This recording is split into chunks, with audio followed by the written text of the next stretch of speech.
Welcome to our channel.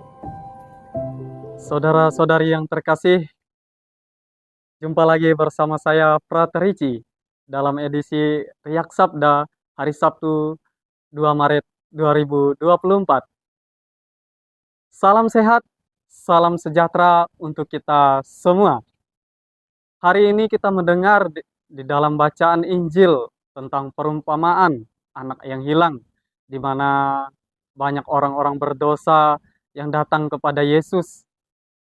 Kemudian ada di sana juga orang-orang Farisi kemudian berkomentar bahwa Yesus bersama-sama dengan orang berdosa. Kemudian Yesus menceritakan tentang perumpamaan di mana seorang bapak memiliki dua anak, anak sulung dan yang anak bungsu.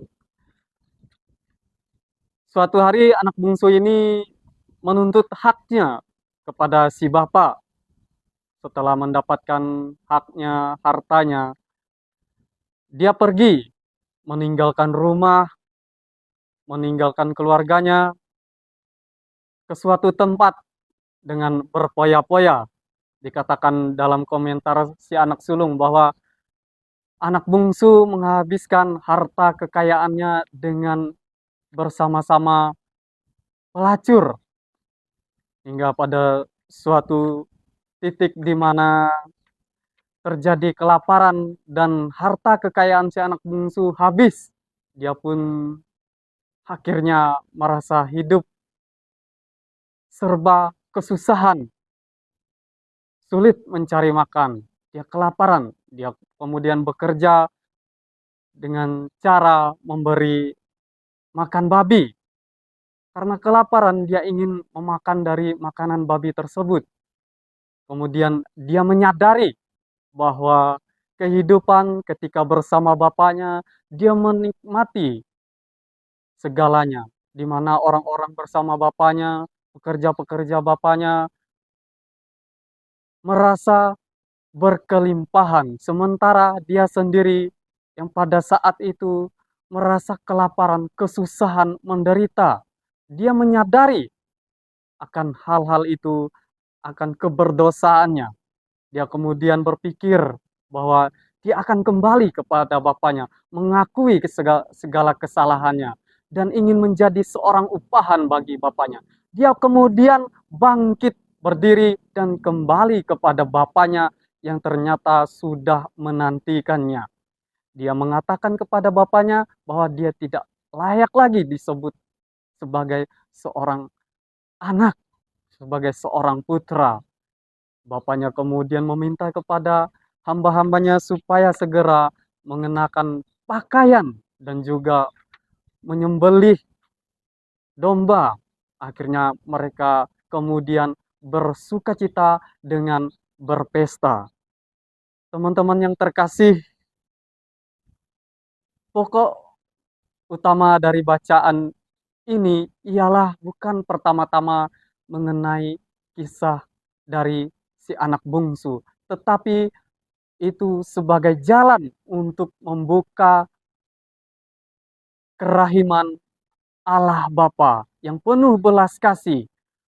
Kunci utama dari perumpamaan ini adalah kerahiman Bapa yang belas kasih yang menantikan anaknya yang berdosa. Sebelum anaknya mengakukan kesalahannya, bapaknya terlebih dahulu memberikan pengampunan, memberikan pelukan bagi anak-anaknya yang mau kembali kepadanya.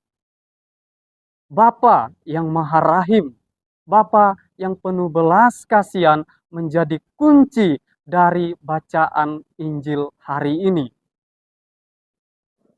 Teman-teman yang terkasih, ada tokoh yang ternyata juga membuka cerita baru mengenai perumpamaan ini, yakni mengenai anak sulung.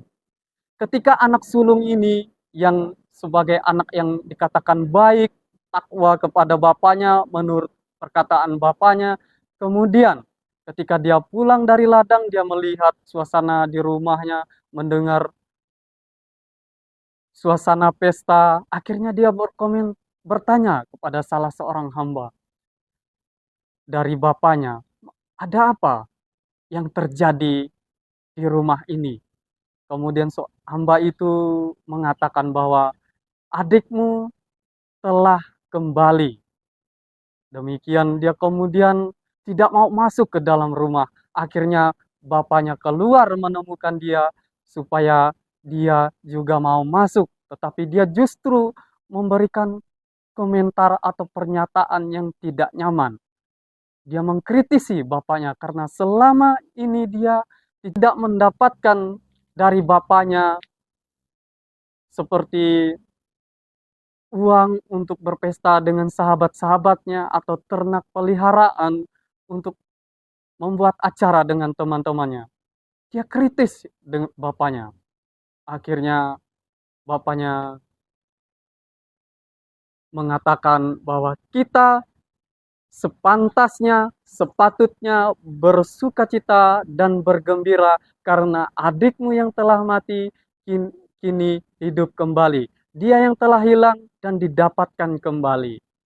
Teman-teman yang terkasih, kalau kita belajar dari si anak sulung ini, barangkali dalam kehidupan kita, kita sering seperti orang yang kudus, rajin datang ke gereja, kerap kali merayakan ekaristi, tapi pertanyaannya, apakah kita sungguh-sungguh memiliki relasi yang dalam dengan Tuhan, mau masuk ke dalam pelukan Bapa seperti si anak yang bungsu, yang bertobat, yang kembali kepada bapaknya.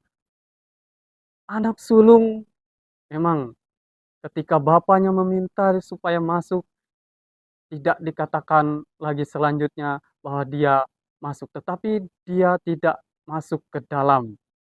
Nah, kita belajar dari si anak bungsu dan si anak sulung, apakah kita mau kembali kepada Bapa, ke pangkuan Bapa, ke pelukan Bapa.